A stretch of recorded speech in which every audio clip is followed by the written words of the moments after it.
Okay, so we're on day 7, which is the Civil War and Reconstruction. Remember, so the North and South throughout history in the U.S. have been dividing, right? The North is industrial and moving forward, and the South is slavery and plantations, and that divide is eventually going to lead to a break, which is going to lead to the Civil War. So let's talk about it. Go ahead and go to your day 7 note packet in your long-term packet, and let's get going. So first we're going to look at compromises on slavery right here. So remember, as the United States was expanding with westward expansion and Manifest Destiny, they came across a question as they added new states. Should these new states be free or slave-owning states? Now, the reason why people cared so much is because this affected the balance of power in Congress with voting. If all new states were free states, that means that in Congress, slavery would probably be outvoted.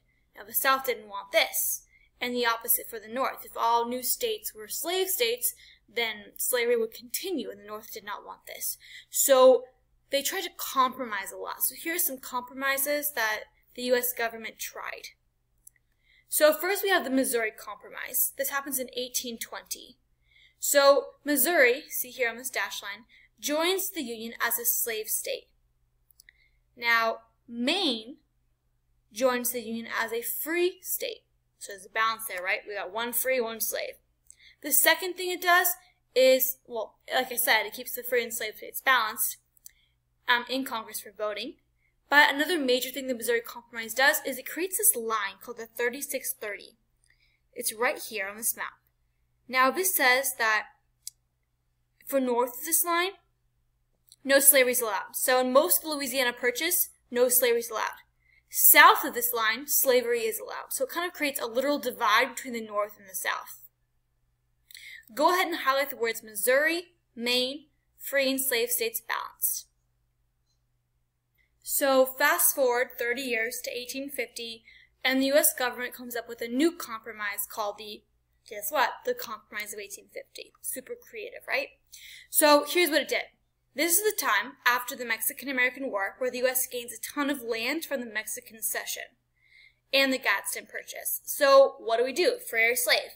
Well, the first thing the Compromise of 1850 says is that California will be a free state.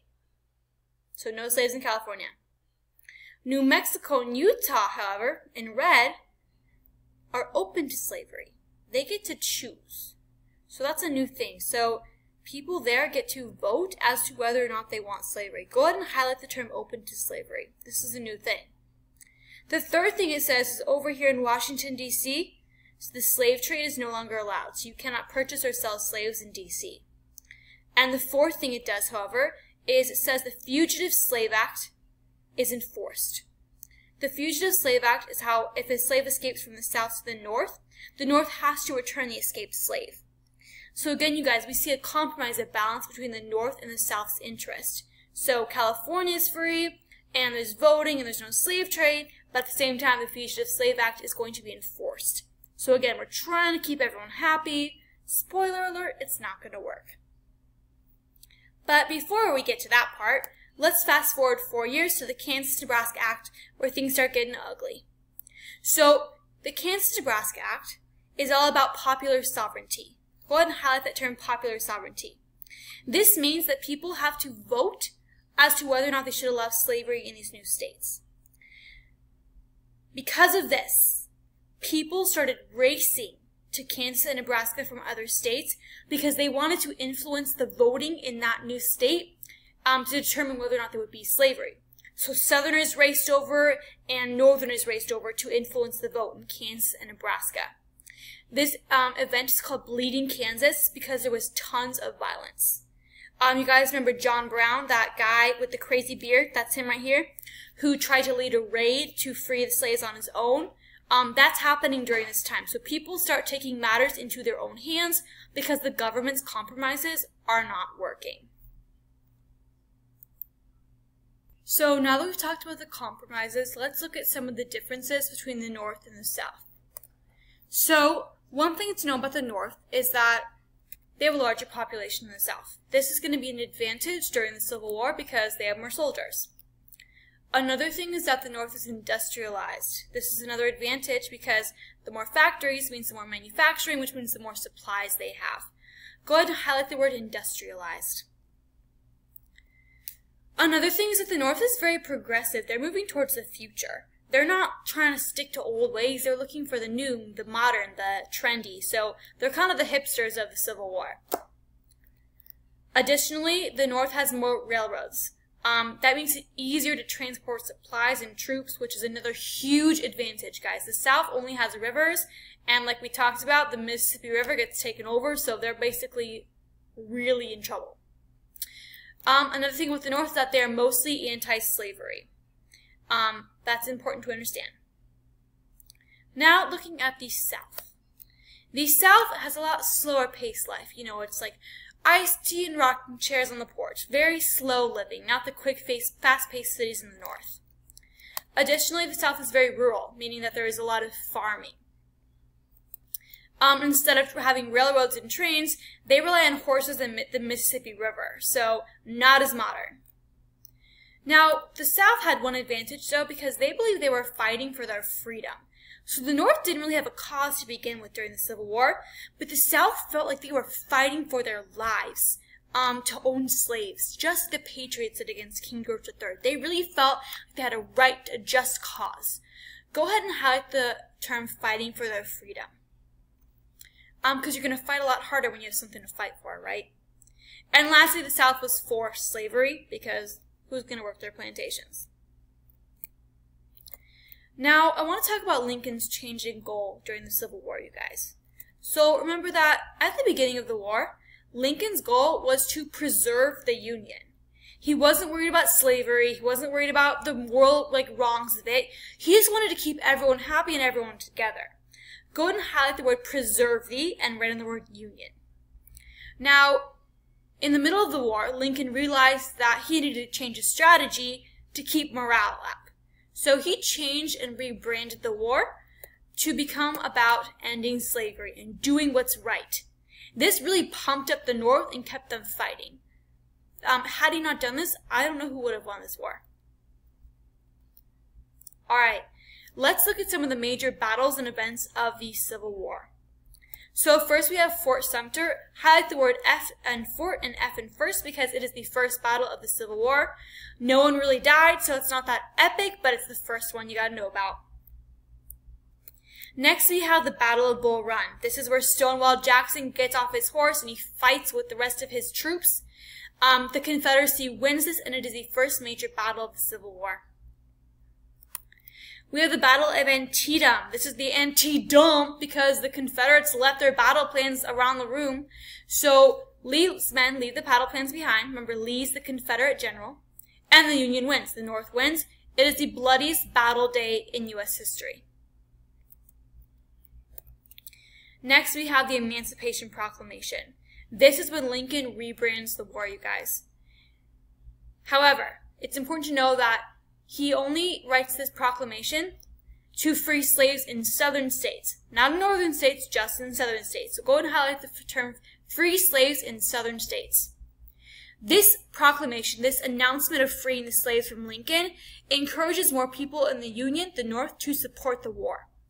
That's when the goal changes from preserving the Union to doing what's right. Next up, we have the Battle of Gettysburg. This is the big one, you guys. This is the bloodiest battle in U.S. history. 55,000 people die. That is a lot of people, okay?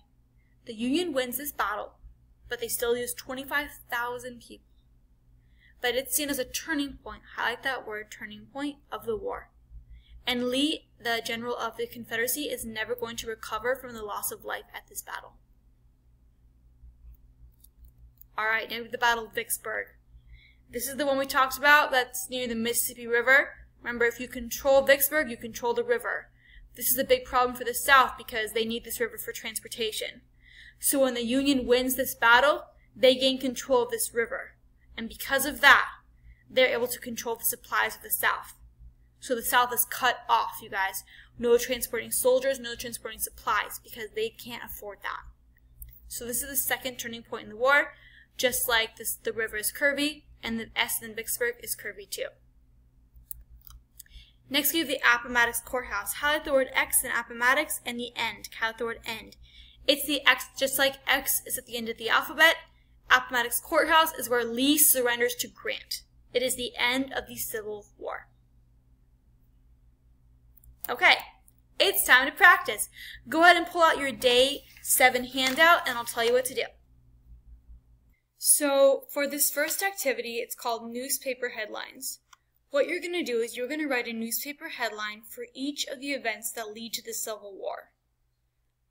So for example, headlines are short, quick, to the point, but they get all the information to you, like a tweet almost. So let's look at the Missouri Compromise one. I'm going to write it this way so you can read it, but when you do it on your paper, you can flip it so it's like the right way.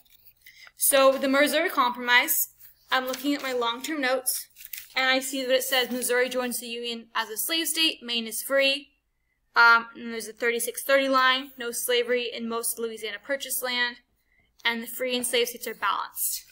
So maybe my headline is balance maintained. Let's see, country is divided between free and slave states. Maybe that's my big headline. Short to the point, but it gets the main importance of the Missouri Compromise across.